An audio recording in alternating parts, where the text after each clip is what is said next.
masa teknologi dengan menggunakan media teknologi, iaitu tugasan 2, analisis bidang pembelajaran KPM dan tunjang kurikulum standard pendidikan sekolah, dokumen standard pendidikan pembelajaran KSP 2017 beserta fotografi dan bagaimana teknologi dapat menunjukkan perkembangan kognitif dan pembangunan karakter anak manusia.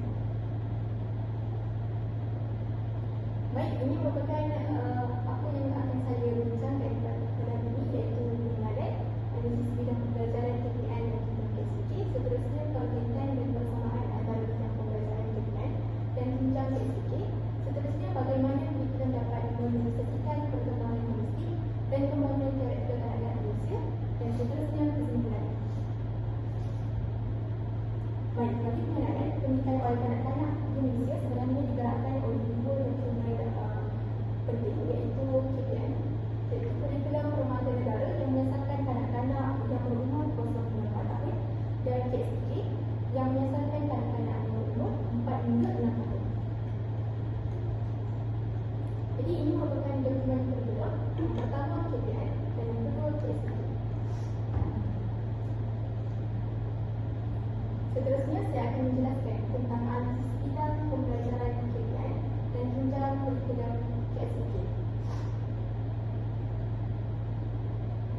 Baik, kita pergi dahulu kepada definisi bidang pembelajaran KPM, iaitu yang pertama, bidang pembelajaran dalam kurikulum permata negara merujuk kepada aspek-aspek utama perkembangan kanak-kanak yang telah dikenali pasti sebagai fokus pembelajaran awal yang menyeluruh, seimbang dan bersepadu. Ianya merangkumi pelbagai domain perkembangan kanak-kanak dari segi fizikal, kognitif, sosial, emosi dan lain. Dan definisi tunjang KSP juga adalah ianya merujuk kepada bidang pembelajaran utama yang menjadi asas kepada pembangunan kognitif kanak-kanak bersekolah, dan tunjang ini dibentuk berasaskan falsafah pembelajaran dan diatur untuk mendukung perkembangan menyeluruh kanak-kanak dari segi jasmani, emosi, rohani, intelek dan sosial. Jadi kita boleh lihat bidang pembelajaran dan tunjang KSP ini adalah berfokuskan untuk melahirkan kanak-kanak yang seimbang dari segi jasmani, rohani, emosi dan intelek dan sosial. Baik, seterusnya saya akan menjelaskan tentang bidang pembelajaran KPM, iaitu yang pertama perkembangan fizikal dan psikomotor, iaitu pada peringkat ini kanak-kanak digerakkan ataupun dibangunkan fizikalnya melalui aktiviti-aktiviti psikomotor yang dilakukan di permata, dan yang seterusnya adalah perkembangan kreativiti dan estetika, di mana kanak-kanak ini belajar bagaimana untuk menghasilkan suatu karya, dan mereka kreativiti mereka dikembangkan melalui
belajar tentang sains dan teknologi untuk memberi peluang kepada mereka untuk terasa tentang konsep sains dan teknologi.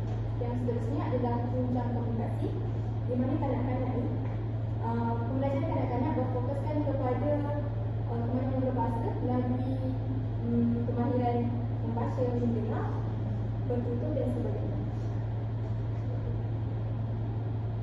Yang seterusnya saya akan membincangkan tentang perbezaan dan persamaan antara bidang pembelajaran KPI dan tunjang KSP.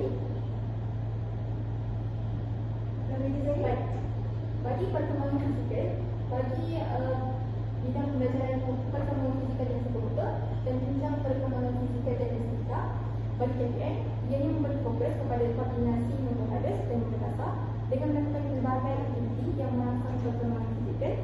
KSP pula memperkembangkan kemahiran ini melalui aktiviti jasmani, talian dan pergerakan kreatif. Jadi kita perlu ingat bahawa pembelajaran di KPI adalah untuk memberi pengenalan kepada kanak-kanak tersebut. Manakala KSP pula adalah untuk menumpukan sesuatu kemahiran tersebut. Yang seterusnya ialah perkembangan bahasa dan komunikasi serta tunjang komunikasi. Dua perkara ini saling berkaitan.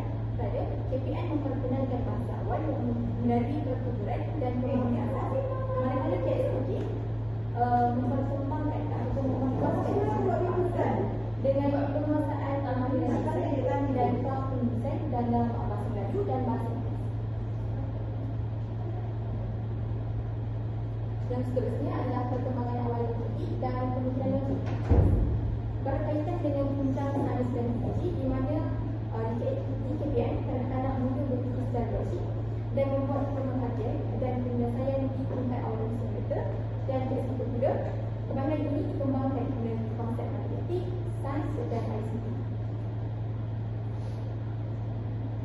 Yang seterusnya ialah perkembangan sosial ekonomi dan kerohanian, sangat berkait rapat dengan tunjang kemanusiaan KSP dan di mana KPI membentuk kawasan diskusi dan bentuk pelayanan sosial, manakala KSP membina pemahaman terhadap peranan diri dalam masyarakat dan menggalakkan nilai kemasyarakatan, hormat dan identiti kebangsaan. Yang seterusnya adalah kaitan antara perkembangan sosial emosi dan pemahaman serta tunjang kerohanian sikap dan nilai. Jadi KPI asas kepercayaan nilai murni dan amalan spiritual diperkenalkan di tingkat awal di KPI dan di KSP. Penghayatan nilai agama, akhlak dan tanggungjawab sosial diperkukuhkan.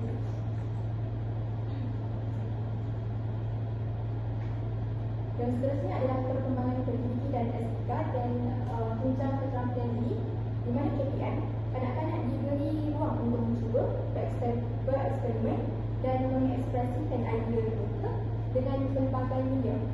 Seterusnya, KSP pula mengembangkan kreativiti dan keberanian untuk mencuba perkara baharu. Yang seterusnya, saya akan menerangkan pula tentang bagaimana kurikulum dapat merealisasikan perkembangan holistik dan pembangunan karakter kanak-kanak Malaysia. Iaitu peranan KPI. Yang pertama, peranan KPI bagi merealisasikan perkembangan holistik ialah KPI ini memfokuskan kepada perkembangan kanak-kanak yang seimbang dan menunggu di mana kanak-kanak ini diberi peluang untuk belajar melalui permainan, interaksi sosial dan pengalaman secara praktikal.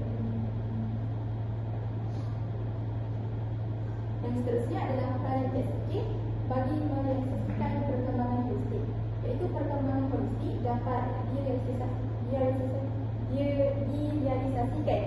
melalui pendidikan yang mempunyai aspek jasmani, emosi, rohani, sosial dan pikiran, dan KSP turut memastikan bahawa perkembangan sasiah dan nilai-nilai positif dapat diterapkan dalam kehidupan seorang kanak-kanak tersebut.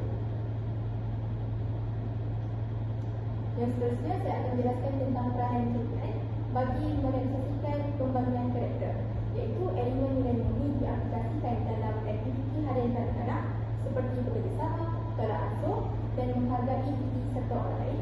Guru-guru pula menjadi suri teladan kepada kanak-kanak untuk menunjukkan akhlak yang baik.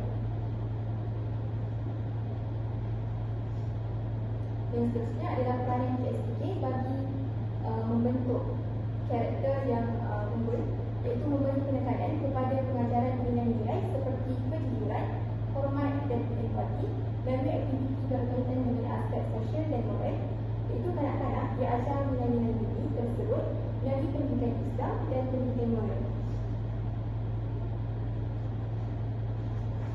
Baik, telah sampai kepada kesimpulan, iaitu Kurikulum Permata Negara dan PSDK sangat mempengaruhi perkembangan seseorang kanak-kanak secara progresif.